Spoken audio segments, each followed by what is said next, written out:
The summer of 1888 hung heavily over Mexico City, pressing its heat into every alley and gutter.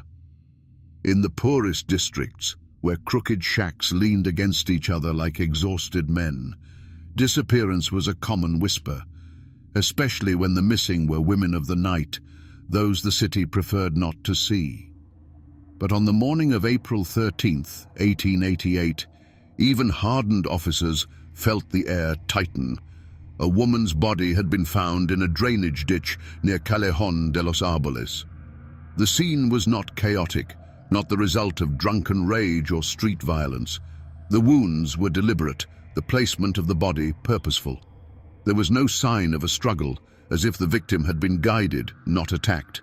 Detective Francisco Chavez, already familiar with several similar murders, said the words no one wanted to hear. "It's him again, El Chalequero." For years, rumors of a killer stalking the city's most vulnerable women had drifted through cantinas and marketplaces. The man was said to dress neatly, speak politely, and vanish without a trace, leaving behind only bodies arranged with a disturbing sense of order. Until now, no one could say for certain he existed. But this time, fate interfered. Before dawn broke, a young patrolman noticed a solitary figure walking quickly down Calle San Joaquin. The man wore a clean vest, well-fitted trousers, polished shoes, far too immaculate for the neighborhood. In his hands he carried a bundle wrapped in cloth, held tight against his chest. When officers stopped him, he introduced himself calmly. Francisco Guerrero Pérez, a trader. His voice was steady, almost rehearsed. But when they unwrapped the bundle, the facade cracked. Inside were blood-stained garments belonging to a woman, folded with unnatural care. The cuts in the fabric matched the precise wounds on the victims. Guerrero claimed he had simply found the clothes. His explanations came too quickly, his eyes too focused, studying the officers rather than defending himself. He was arrested on suspicion alone, and during interrogation his composure became even more unsettling. When shown sketches of the murdered women, he asked to see them closer. Then, with a faint smile that chilled the room, he said quietly, "I knew her, but you will prove nothing." And in 1888 he was almost right. With limited forensic tools and unreliable witnesses, the case felt fragile. Yet the detectives sensed what the evidence could not fully prove, that they had caught a man who hunted deliberately, methodically, choosing victims whose disappearances stirred little outrage. Francisco Guerrero Pérez, El Chalequero, would later be recognized as one of the earliest documented serial killers in Mexican history, a predator hiding behind politeness and respectability. But in that moment, as dawn broke over Mexico City, all they knew was this: the man in the vest was far more dangerous than he seemed. Long before the name El Chalequero began sliding through the cantinas of Mexico City like a warning, Francisco Guerrero Pérez was just another boy born into hardship. The official records are sparse, too many fires, too many lost documents. But historians agree on one thing. He grew up in poverty, in the chaotic outskirts of mid-19th century Mexico City, during a time when survival depended more on instinct than virtue. As a child, he learned silence early. Neighbors later recalled a thin boy with sharp eyes who watched more than he spoke, a boy who slipped through the streets like a shadow. His father, a laborer, died when Francisco was still young. His mother struggled to raise the family alone, often leaving him unattended for long hours. The city's underbelly, markets, brothels, alleys filled with crime, became his classroom. There were darker rumors too. Some said the boy practiced cruelty on animals, mimicking the slaughterhouse workers. Others claimed he followed women from the market, studying how they moved when they were alone. Nothing was ever officially confirmed, but the whispers remained. By adolescence, Francisco understood two things with absolute clarity. People rarely look for the poor, and no one defends women society ignores. In his late teens, he began working as a petty laborer, then as a street vendor. He dressed better than his income allowed, investing in polished shoes and neatly pressed vests, the image of a respectable man in a city that believed appearance was virtue. This careful grooming would later become his disguise, the reason so many women trusted him enough to walk beside him into alleyways that led nowhere safe. He developed a reputation for being polite, even charming. But beneath the surface, there was something tightly coiled, an impatience when contradicted, a coldness that flashed in his eyes when he felt disrespected. Some said he had an obsession with control. Others that he believed sinful women were worth less than the dust on his shoes. Mexico City in the late 1800s was swelling with migrants, crime and poverty. Disappearances were common, especially among those living on society's fringes. Guerrero learned to navigate this world with a predator's intuition, moving where police did not look and targeting those whose absence would stir no newspaper columns. By the early 1880s, the transformation was complete. Whatever softness had remained in him as a child was gone. He had discovered that he could lure, isolate, overpower. He realized how easily a smile could replace a threat. And in a city where the nights belonged to the desperate, Francisco Guerrero Pérez found his purpose, a role he believed he was entitled to play, judge, punisher, and ghost in the darkness. The first confirmed killing, attributed to Francisco Guerrero Pérez, occurred in the early 1880s, long before the police had a name for the shadow-hunting women at the margins of Mexico City. At the time, her disappearance barely crossed the threshold of rumor. She was described only as una mujer de la calle, a street woman, someone whom society regarded as transient, forgettable, unimportant. But the manner in which she died was anything but ordinary. It was a humid night along the Canal de la Viga, where lanterns reflected on the water like broken gold. Guerrero was seen speaking with her near the market stalls that were closing for the evening. Witnesses recalled a polite man in a vest, clean-shaven, soft-spoken. Nothing in his demeanor suggested danger. She followed him willingly, trusting the quiet authority in his tone. What happened next would become his signature. Her body was later discovered on a riverbank, arranged in a strangely deliberate posture. There were no chaotic wounds, no marks of frantic struggle. Instead, the injuries were controlled, almost methodical, as if the killer sought to prove a point rather than act in rage. She had been strangled with bare hands, the pressure applied slowly with chilling precision. Police at the time chalked it up to drunken violence. They didn't investigate further. For Francisco, this indifference was confirmation of a truth he had already sensed. He could kill certain women, and the city would look away. In the following months, 2 more women vanished from the same district, both last seen with a man matching Guerrero's description. Both were found near water, both arranged with the same unsettling care. Their deaths were still dismissed as accidents or vices gone wrong. Francisco observed the authorities closely, studying how they reacted, what they missed, what they ignored. It emboldened him. He began selecting victims with increasing deliberation. Women who walked alone after dark. Women who earned their living in shadows. Women whose fear was familiar to the streets and thus easily overlooked. He mastered the art of deception. He led with courtesy, asking if they needed help, offering to walk them somewhere safer. His vest, crisp and well-fitting, gave him the appearance of a clerk, a merchant, a man with steady employment. His victims shared the same mistake. They believed a well-dressed man could not be a murderer. The killings grew more confident. He experimented with controlling the victims' movements, forcing them into positions of vulnerability before tightening his grip.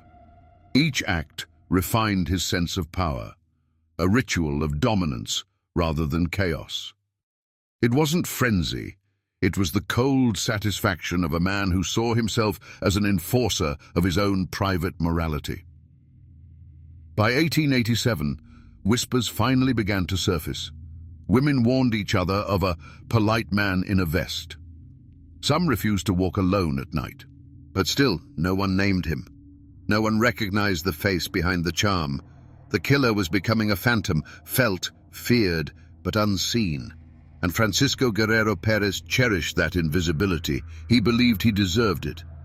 By late 1887, Mexico City had begun to sense a pattern, though the authorities refused to formally acknowledge one. A handful of detectives suspected a single man was behind the growing list of bodies found near canals and irrigation ditches. But without modern forensic tools or reliable witnesses, the case formed slowly, hesitantly, like a shape emerging through thick fog. Meanwhile, Francisco refined his method further. He now lured women into narrow alleys where lamplight barely reached, or into fields along the canals where the reeds muffled sound. He chose locations not for convenience but for symbolism, places where darkness naturally swallowed its secrets. In many cases, he attacked from behind, dragging the victim deeper into shadow before speaking a single word. The way he killed evolved too. His grip became more disciplined. His emotional detachment grew sharper. He didn't act in bursts of anger. Instead, he applied pressure with a steady, patient control that terrified investigators once they finally understood his pattern. The brutality was not in the wounds, but in the calmness with which they were delivered. Witness reports from survivors, those who escaped him before the killings escalated, described moments of quiet dread. One woman said his expression changed, like a mask falling off, revealing a cold emptiness behind the courteous smile. Another recalled that he spoke to her with unsettling calm, even as he attempted to overpower her, as if he were correcting a moral offense rather than committing one. What frightened detectives the most, once they began connecting the dots, was his composure. He never rushed. He never panicked. He arranged the bodies with a strange ritualistic consistency, placing their limbs carefully, ensuring they were found in positions that suggested intention rather than frenzy. To Francisco, this order mattered. It demonstrated control over the victim, over the scene, over the narrative the city would attempt to piece together. Some historians later suggested he believed himself to be punishing immoral women, enforcing his own code through murder. Others argued he was simply a predator who exploited societal neglect to satisfy a monstrous need for dominance. Whatever the truth, the effect was the same. He killed because the world allowed him to. And as 1888 approached, the killings began to accelerate. The city was changing, growing, swelling, choking under the weight of new residents and worsening poverty. Francisco blended into the crowds effortlessly, dressed too well to draw suspicion, polite enough to be dismissed as harmless, the perfect disguise. By early 1888, investigators suspected at least 9 murders might be connected, but the case remained unofficial, undocumented, unspoken in the newspapers. The victims were poor. Their stories vanished into the city's dust before they could be fully told. But one body changed everything. The woman found on April 13, 1888, arranged in a posture unmistakably deliberate, forced the authorities to admit what they had ignored for years: a serial killer was stalking Mexico City. And the hunt had finally begun. When police finally began tracing witnesses in the April murder, a pattern emerged that they could no longer deny. Several residents recalled seeing a well-dressed man guiding the woman toward the canal. Others mentioned his calm voice, his gentle demeanor, the way he placed a reassuring hand on her back as they walked. The image was chilling. The predator hiding in plain sight, indistinguishable from any ordinary citizen. Detective Francisco Chavez, who would become instrumental in the case, revisited older files. The further he dug, the more he realized how long the killings had been happening and how consistently they had been misinterpreted. By comparing testimonies, clothing descriptions, and the staging of bodies, he concluded that at least a dozen deaths were connected. But the killer remained a ghost. That changed when a young patrolman saw a stranger walking rapidly down Calle San Joaquin before dawn one morning. The man carried a tightly wrapped bundle in his arms, his polished shoes and tidy vest starkly out of place in the slum-like district. When stopped, he identified himself as Francisco Guerrero Pérez, answering questions calmly, almost politely. But the bundle told a different story. Inside, officers found clothing stained with blood, women's clothing cut in familiar patterns matching previous victims. Guerrero's explanation was too rehearsed, too smooth. He claimed he had simply found the garments, but his eyes betrayed calculation. Detectives sensed that they were no longer dealing with rumor or theory. They were looking directly into the face of El Chalequero. During interrogation, his composure only deepened the horror.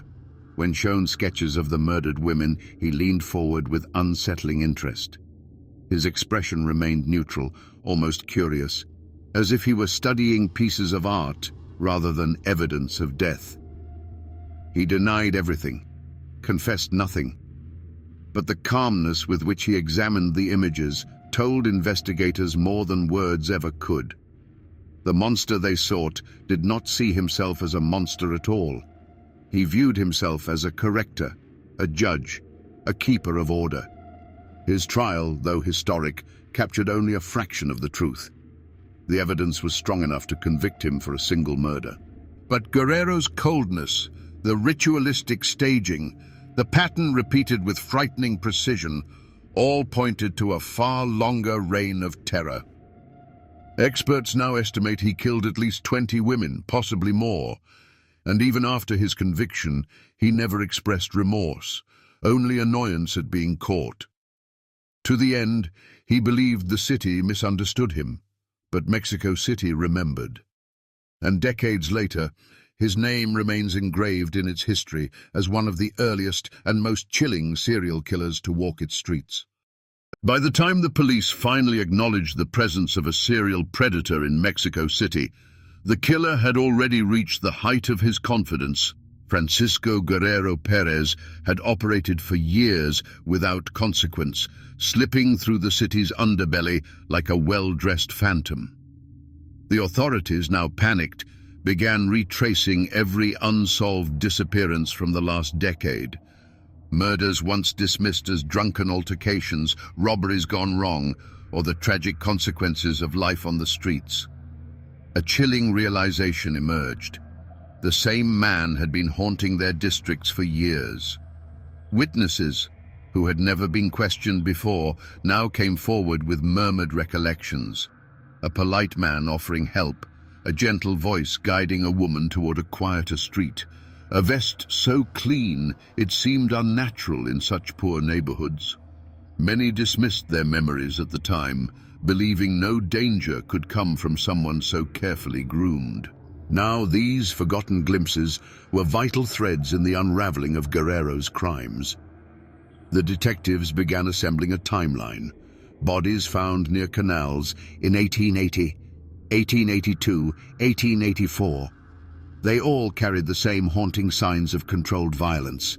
A woman discovered near the Alameda Central in 1886 had been posed with disturbing deliberation, her clothing arranged with the precision of a ritual. Another was found in the reeds of Canal Nacional, the marks on her neck unmistakable. Pattern after pattern fell into place. The city had been blind. Guerrero had counted on that blindness. Detective Chavez, who had emerged as one of the few determined to pursue the case fully, traveled through the poorest districts, interviewing women who survived encounters with suspicious men. Their stories were fragmented, but eerily consistent. The killer approached with courtesy, offered safety, sometimes even used a false name. Juan, Miguel. Anything but Francisco. His confidence disarmed them. His calm voice lulled them into believing he meant no harm. But once alone, his demeanor shifted with terrifying precision. One survivor described the transformation as a quiet tightening behind the eyes, a coldness that spread over his features like frost. He spoke little. He acted decisively. And when he struck, there was no confusion, no hesitation. Only the unyielding grip of a man who believed he had absolute authority over life and death. As detectives pieced together this emerging portrait, they realized with dread that Guerrero's killings had been escalating. His intervals between murders were shrinking. His staging was becoming more confident, almost ceremonial in its precision. Each body, carefully arranged, seemed to reflect a message only he could interpret. But the city was no longer as forgiving. Women whispered in fear. Women stopped walking alone.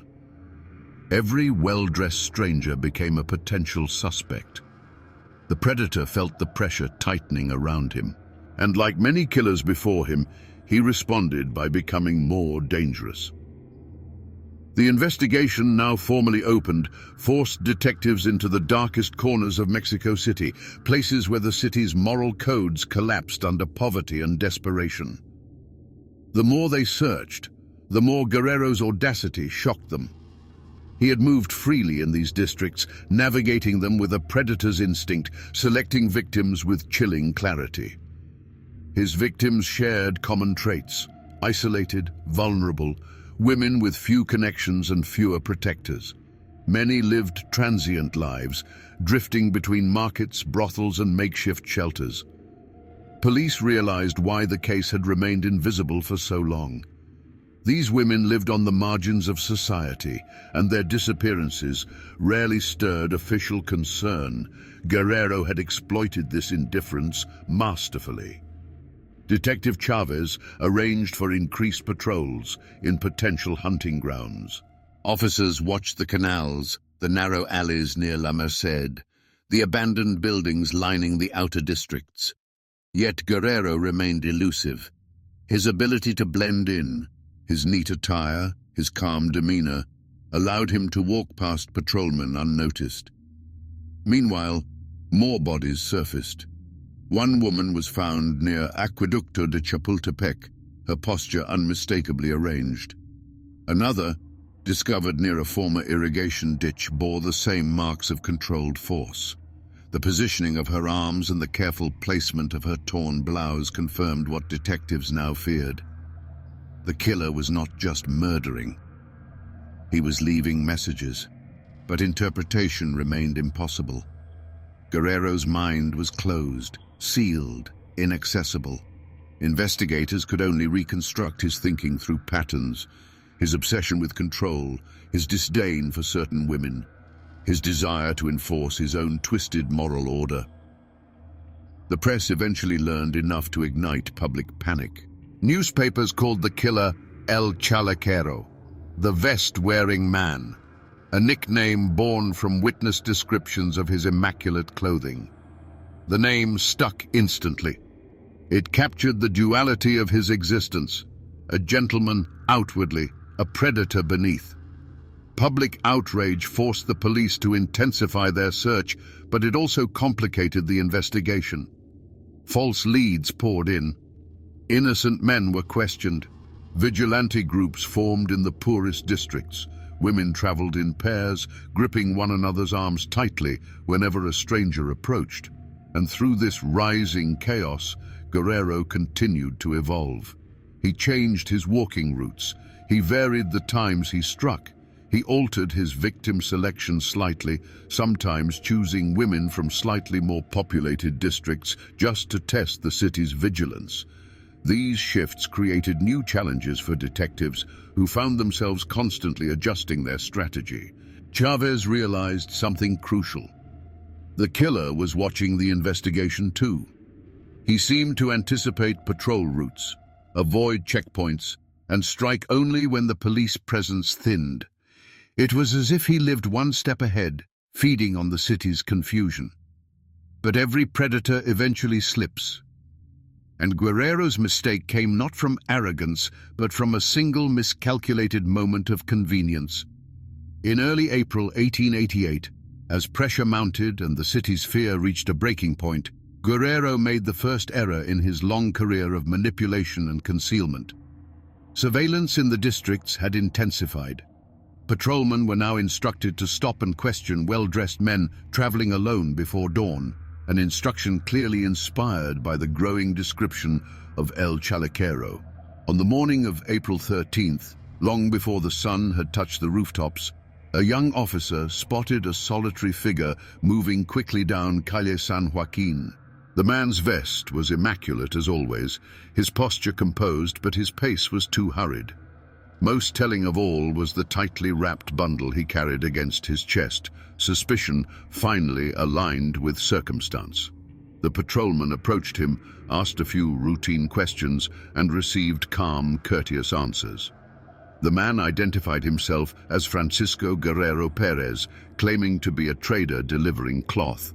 But when officers inspected the bundle, they found women's garments soaked in blood, folded with unnerving care, as though Guerrero couldn't help but impose order even in his haste.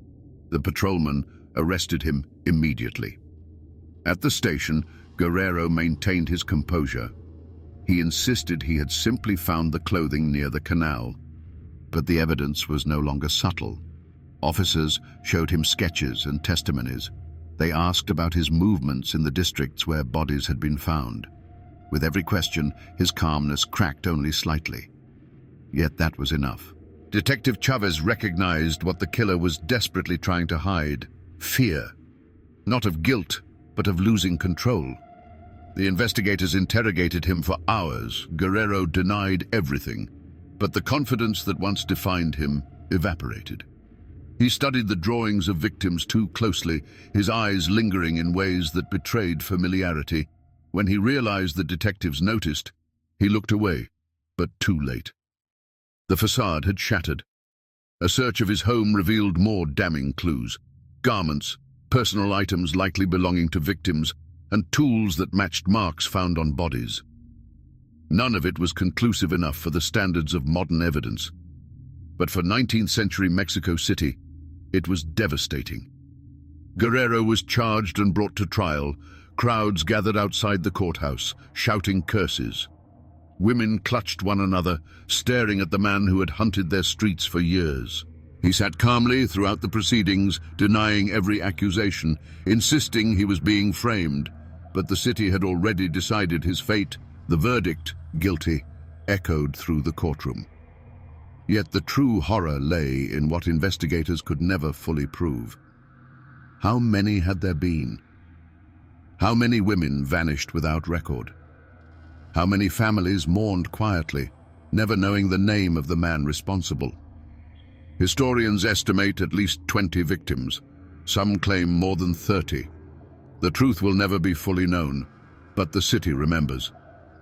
And the legend of El Chalequero, the polite killer in the vest, remains one of the darkest chapters in Mexico's criminal history.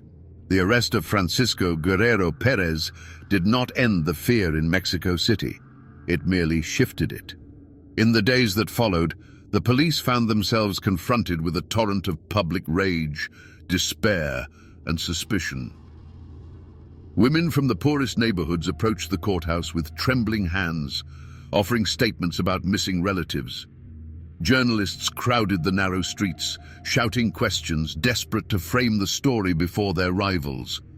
The press, once indifferent to the disappearances of marginalized women, now saw profit and urgency in every detail. Newspapers published sketches of Guerrero, his carefully trimmed mustache, his clean vest, the unsettling serenity of his gaze.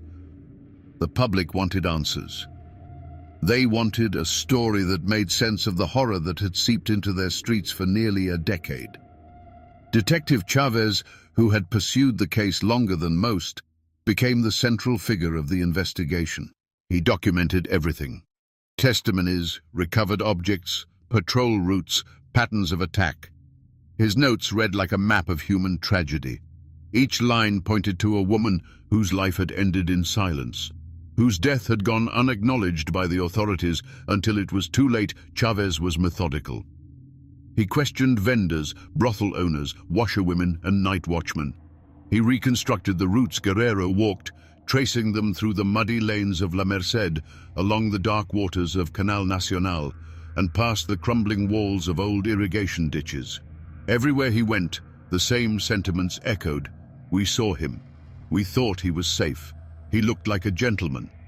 That, Chavez realized, was Guerrero's greatest weapon. His appearance allowed him to move freely between worlds, the respectable streets and the forgotten ones, without attracting suspicion. Witnesses recalled him offering help to women carrying heavy loads, guiding them away from noisy crowds, speaking softly, almost kindly. This duality fascinated the journalists. They began printing competing narratives: the gentleman killer, the vest-wearing predator, the two-faced murderer. Each title tried to capture something essential about Guerrero, but none fully conveyed the cold order that defined his crimes. As the investigation deepened, inconsistencies in Guerrero's statements only intensified suspicions. He claimed to have been home on nights when multiple witnesses reported seeing him near the canals. He denied knowing any of the victims whose belongings were found in his house. He insisted the blood-soaked garments discovered at the time of his arrest had been left by thieves. To the detectives, these contradictions formed a damning picture. To the journalists, they formed a story. To the public, they formed a nightmare that had been hiding in plain sight. And as the city braced itself for the trial, the real work of assembling the full chronicle of Guerrero's crimes had only begun. The trial that followed became one of the most widely discussed criminal cases of the late 19th century in Mexico. Courtrooms that had rarely hosted more than a handful of curious citizens were suddenly filled to capacity. People pressed against the walls, hoping to glimpse the man who had haunted their nights. Women clutched rosaries. Men stood in tense silence, their expressions torn between outrage and disbelief. Reporters sat with notebooks open, ready to capture every gesture, every inflection in Guerrero's voice. They studied him with the intensity reserved for political figures or fallen aristocrats. Yet what they saw confounded them. Guerrero remained composed, polite, even gracious. He greeted the magistrate with a slight bow. He answered questions softly. He showed no anger, no confusion, only an unwavering insistence that he had been wrongly accused. But the evidence said otherwise. Detective Chavez presented samples of clothing, personal items, and testimonies linking Guerrero to multiple districts where bodies had been found. Witnesses took the stand, describing encounters with a man whose calm manner concealed an unsettling firmness. The details varied, but the pattern was unmistakable. One woman described being approached by Guerrero near a market, his tone friendly but insistent, his hand guiding her toward a quieter alley. She escaped only because another vendor called her name. Another witness, a young washerwoman, recalled seeing him near the canal on the night one of the victims disappeared. His vest, she said, was too clean for a man walking alone before dawn. These testimonies formed the backbone of the prosecution's case. They painted Guerrero as a man who moved through the city like an engineer of shadows, calculating every choice, every step. Journalistic coverage intensified. Newspapers published serialized accounts of the trial, transforming it into a daily spectacle. Illustrations showed Guerrero in exaggerated poses, sometimes gentle, sometimes menacing. Always enigmatic headlines shifted from curiosity to condemnation. Still, something troubled the investigators. The more they uncovered, the more they realized how much remained hidden. Many disappearances from the preceding decade had never been formally recorded. Bodies recovered from canals were often buried quickly, without thorough examination. Some victims had no known family to identify them. Others were migrants whose names never appeared on census lists. The true scale of Guerrero's crimes was buried beneath layers of neglect and systemic indifference. Detective Chavez estimated at least 20 victims. Journalists speculated about 30 or more. Privately, some officers feared the number was far higher, yet the trial could address only a fraction of the truth. Legal constraints forced the prosecution to focus on a single case. the most recent victim whose clothing Guerrero had been found carrying. The rest would remain in the shadows, unresolved but painfully present. As the trial neared its conclusion, Mexico City found itself on the brink of collective hysteria. Crowds gathered outside the courthouse daily, chanting, praying, demanding justice. For many, Guerrero represented more than a single criminal. He was the embodiment of every fear women had whispered about for years. His very existence exposed the vulnerabilities of their world: poverty, indifference, the invisibility of the poor. Inside, Guerrero maintained his serene facade. He listened to the proceedings with the calm of a man observing a play rather than participating in it. His unwavering composure unsettled even the magistrate, who noted in his journal that the defendant carried himself as though burdened by inconvenience, not guilt. This dissonance fueled the public's fascination. How could a man so outwardly courteous commit acts of such calculated brutality? How could he hide in the open for so long? How could he walk through the poorest districts untouched? Detective Chavez found no comfort in the impending verdict. He believed the city had failed long before Guerrero's arrest. The victims, women who lived and died in silence, had been abandoned by the systems meant to protect them. The trial might bring resolution, but it could not restore the lives that had been taken or erase the years of neglect that allowed the killer to thrive. When the final arguments concluded, the courtroom held its breath. The magistrate reviewed the evidence slowly, deliberately. Each piece, testimony, recovered belongings, inconsistencies in Guerrero's alibis, brought the narrative into sharper focus. Finally, the verdict was delivered. Guilty. A wave of emotion surged through the room. Relief, anger, gratitude.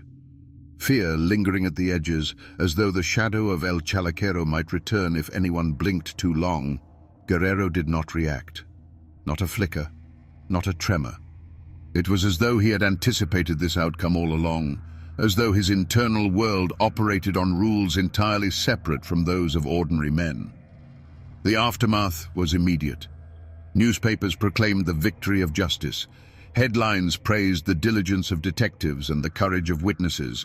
Artists produced new illustrations of Guerrero, now not as a mysterious stranger, but as a defeated predator awaiting sentencing. Yet the deeper chronicle, the one historians would later reconstruct, told a different story. It revealed a city where poverty created blind spots large enough for a killer to hide. It revealed a justice system that responded only when the panic grew too loud to ignore. It revealed a society that mourned loudly after the fact, but never asked why the warning signs had gone unnoticed for so long. The conviction of Francisco Guerrero Pérez closed a chapter, but it did not resolve the tragedy. Too many names remained missing. Too many bodies lay unidentified. Too many mothers lit candles for daughters who never returned. And somewhere in the city's memory, the image of a man in a spotless vest continued to haunt the narrow streets, a reminder of how darkness can wear the face of civility. The final days of Francisco Guerrero Pérez's life unfolded with the quiet inevitability of a closing ledger. Once the most feared man in Mexico City's poorest quarters, he now awaited execution within the walls of Belén prison, a place whose very stones seemed to echo with the weight of past condemnations. Guards described him as calm, obedient, almost detached from the reality of his fate. He asked for little. He spoke even less. To the wardens he appeared resigned. To the priests he seemed unreachable. To the journalists he remained a puzzle they could not fully decode. Belén prison, with its damp corridors and echoing chambers, was notorious for its gloom. Prisoners whispered about drafts that felt like the breath of the dead, about shadows that moved where no guard walked. It was the ideal place for the final chapter of a man who had himself become a shadow in the public imagination. Guerrero spent most of his time sitting on a wooden bench in his cell, staring at the floor as though reading letters no one else could see. When asked if he felt remorse, he simply looked up with an expression that revealed nothing, not denial, not pride, not sorrow, only stillness. Outside the prison walls, Mexico City followed the case with relentless fascination. Crowds gathered daily to discuss the impending execution. Vendors sold crude pamphlets recounting Guerrero's crimes, each version more dramatic than the last. Mothers warned their daughters never to trust a polite stranger, never to walk the canals alone, never to forget that a man who appears harmless may carry a darkness deeper than any alleyway. Detective Chavez visited the prison once more before the execution. He wanted to look Guerrero in the eyes, not for closure, but for truth. He entered the cell and found the killer sitting exactly as before, his back straight, his hands folded loosely in his lap. "Why did you do it?" Chavez asked. Guerrero blinked slowly, as though considering whether the question was meant for him at all. "People disappear," he murmured. "The city hides them. I only walked where it was already dark." It was an answer without meaning, yet burdened with an unsettling calm. Chavez left with the bitter understanding that he would never receive a confession, never hear a motive. Some men, he realized, walk through life as empty vessels, silent, orderly, and lethal. The execution date was set for November 1890. The city braced itself, unsure whether they awaited justice or merely the end of a disturbing chapter. Street preachers called for repentance. Journalists prepared their final articles. Families of the missing lit candles in their windows, their flames trembling like small, frightened hearts.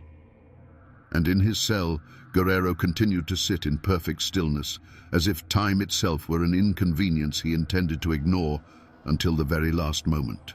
On the morning of his execution, the air over Mexico City felt unnaturally heavy, as though the sky pressed down on the rooftops with solemn purpose. Men rose early to read the newspapers. Women whispered quiet prayers. Even the street dogs seemed subdued, sensitive to the strange silence settling over the city.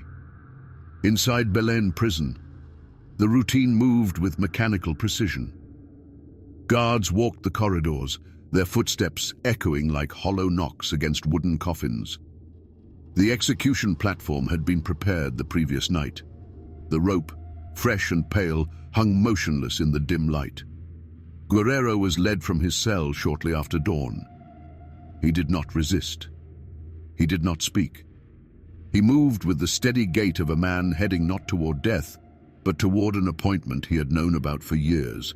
His neatly kept vest, once his trademark, had been replaced by the simple prison uniform, but some guards insisted he carried the same aura of quiet discipline. A priest walked beside him, reciting prayers in a trembling voice. Guerrero listened without expression. When asked if he sought forgiveness, he declined gently, with the tone of someone refusing a drink he did not care for. Outside, a controlled crowd gathered behind the prison gates. They strained to catch a glimpse of the man whose name had filled the newspapers for months. Some shouted accusations. Others stood in silence, driven not by hatred, but by the need to witness the end of the figure who had haunted their imagination. Detective Chavez was present among the officials allowed to observe the execution. He watched Guerrero ascend the platform with the same measured steps he had taken in court, in his cell, and in every photograph published by the press. Nothing in his demeanor betrayed fear. If anything, he seemed unburdened. The magistrate read the sentence. The hangman adjusted the knot. The rope creaked softly, a whisper lost beneath the murmurs of the crowd. "Do you have any final words?" the magistrate asked.